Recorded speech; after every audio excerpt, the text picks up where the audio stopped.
Good day. We are the Agri-Business Technology Students Batch 1 of MDM SAGAY College, presenting what we have learned about science, technology, and society. Science, technology, and society. General concepts and historical development. Science and technology is the best thing a society could ask for. It changed the way we live, from basic needs like bulbs, bathrooms, to grocery stores. We can see you how science and technology affects our lives in terms of communications. Today, we can text and email, but there was a time before telephones or even telegram 200 years ago. Chances are you did not travel far from the moon. Science and technology, they allow us to find entertainment in video games, computers, even on our phones. All of the invention you see in the society started with the idea in the minds of these people. Without science, there is no human rule, no technological advances, no knowledge generation. Science is knowledge, and without an investment of science, the world as we know it could not possible. I'm Norberto Celestial Jr., ABT, MDM SAGAY College. I'm Mayan CRISOSTOMO Celestial of MDM College. As what I have learned from science, technology, and society is the brief historical background of science and technology in the Philippines. There are pre-colonial history, colonial history, post-colonial history. For pre-colonial history, the first technology included the early natives already had activities linked to science and technology even before the colonizers came. The agricultural revolution, methods in farming, stones for recording purposes, the clay pottery and soil minerals and metallurgy, barter of different goods and resources, the agricultural abundance, the native based their faith on abundance of harvest, different plants and animals. For the colonial history, Ferdinand Magellan, a Portuguese in the service of Spanish crown, was looking forward to westward route to the Spice Island of Indonesia. On March 16, 1521, Magellan's expedition landed in Homonhon Island in the Philippines. The colonization of the Philippines contributed to growth of science and technology in the archipelago. The Science Spanish introduced formal education and founded scientific institutions. Sanitation and more advanced methods of agricultural was taught to the natives. The study of medicines in the Philippines was given priority in the Spanish era. For the post-colonial history, shortly after the World War II, Ferdinand Emmanuel Edralin Marcos became the 60th President of the Third Republic of the Philippines. During Ferdinand Marcos' presidency, the importance given to science grew. He organized that technology was the leading factor in the economic development and channeled additional funds to support projects in the applied science and serve in applied sciences and science education. Good day, everyone. As what I have learned about the information age. The information age brought us many inventions and innovations. Many communication servicing like texting, email, and social media developed, and the world has not been the same since because of things like the internet. New laws had to be put in place to stop hacking, piracy, and identity theft. In this way, information age helps us how to address important concerns, research alternatives, and evaluate data as it is presented to them. We are not just reporting the facts, but we are learning how to discern truth from fiction and to make the learning process relevant to our own life. Thank you. Good morning, everyone. The title I chose in making this video was When Humanity and Technology Works. Most people survive their everyday lives with great reliance to the different technology advancements already available to the masses. In my place, technology related to the agricultural industry has a huge contribution of the fast and convenient works of the farmer. Tractor is one of the technology used by farmers in preparing the rice field to be planted. The video will show you on how the equipment works. After the tractor done, this will be the result.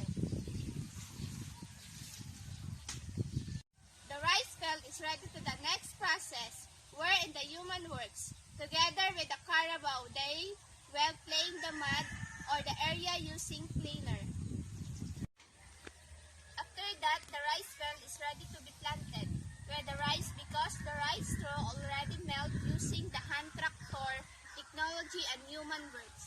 That's all. Thank you. Good day, everyone. Today, I would like to share my learnings about science education in the Philippines. The aims of science education and the science curriculum.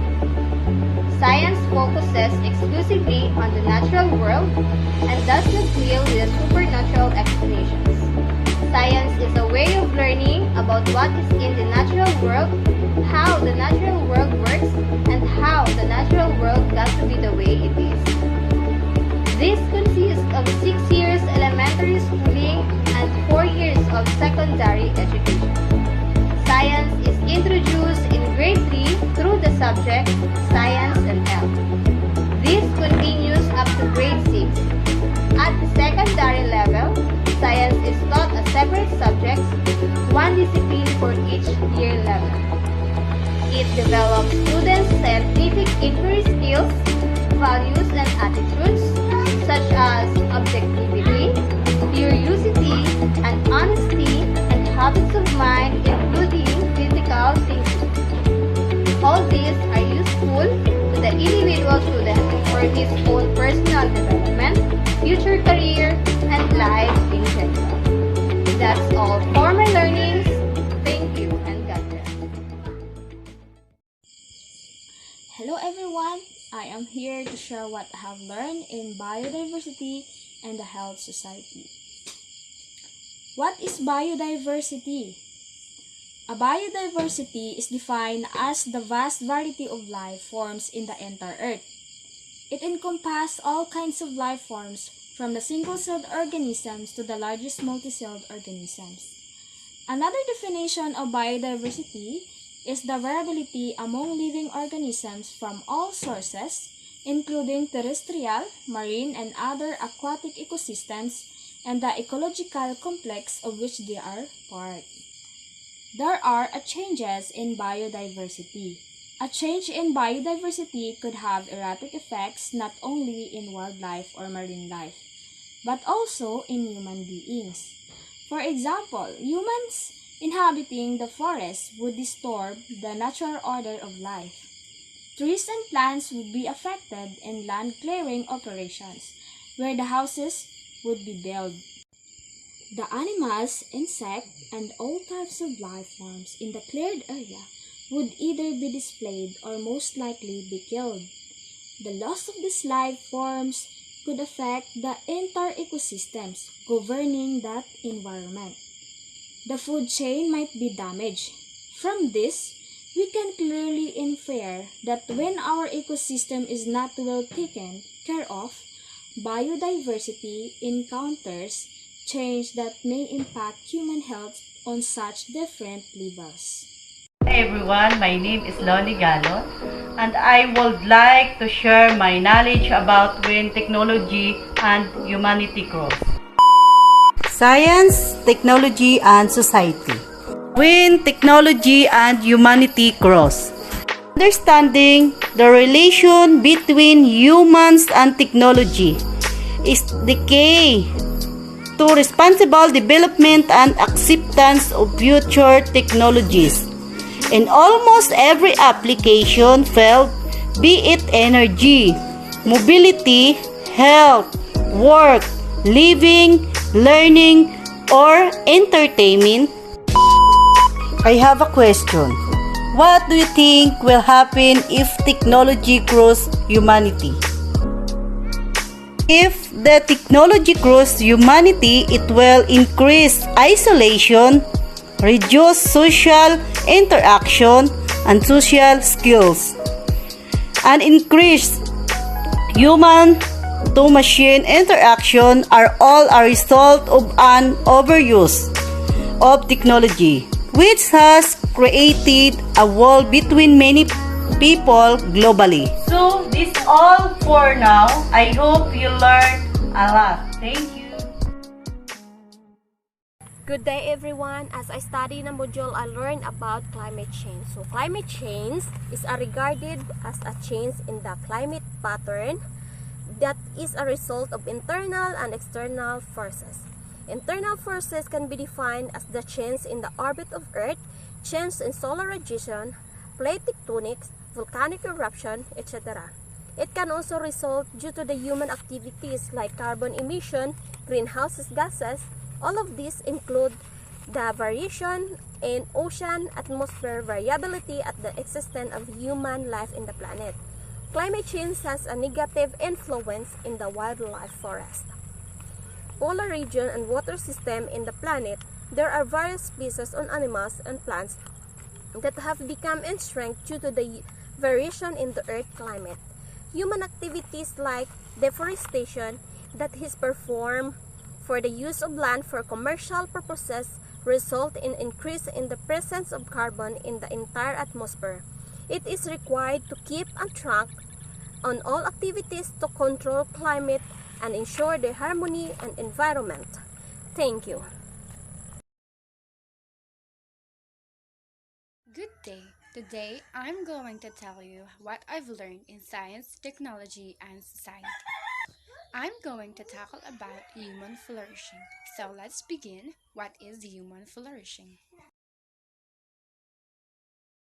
What this is known as eudaimonia, flourishing, or happiness. It also involves the rational use of one's individual human potentialities, including talents, abilities, and virtues, in the pursuit of his freely and rationally chosen values and goals. The purpose of life is earthly happiness or flourishing that can be achieved via reason and its acquisition of virtue. Hi everyone, I'm JONEL Pellegrino. I want to share what I learned about genetically modified organisms, science, health, and politics. First, what is genetically modified organism? Genetically modified organism is a term used for an organism created through genetic engineering. An organism, either plants, animals, or microorganisms, in which the genetic material has been altered in a way that does not occur naturally by mating or natural recombination. Second, what is science? Science is the process of gaining knowledge and investigating by making observations, posing questions, and testing through experimentation. Third, what is health? Health is a state of complete physical, mental, and social well-being, and not merely the absence of disease or infertility. Health is a destination that we reach to help us become productive in life. Fourth, what is politics? Politics is the activities associated with governance of country or other area, especially the debate or conflict among individuals or parties having or hoping to achieve power.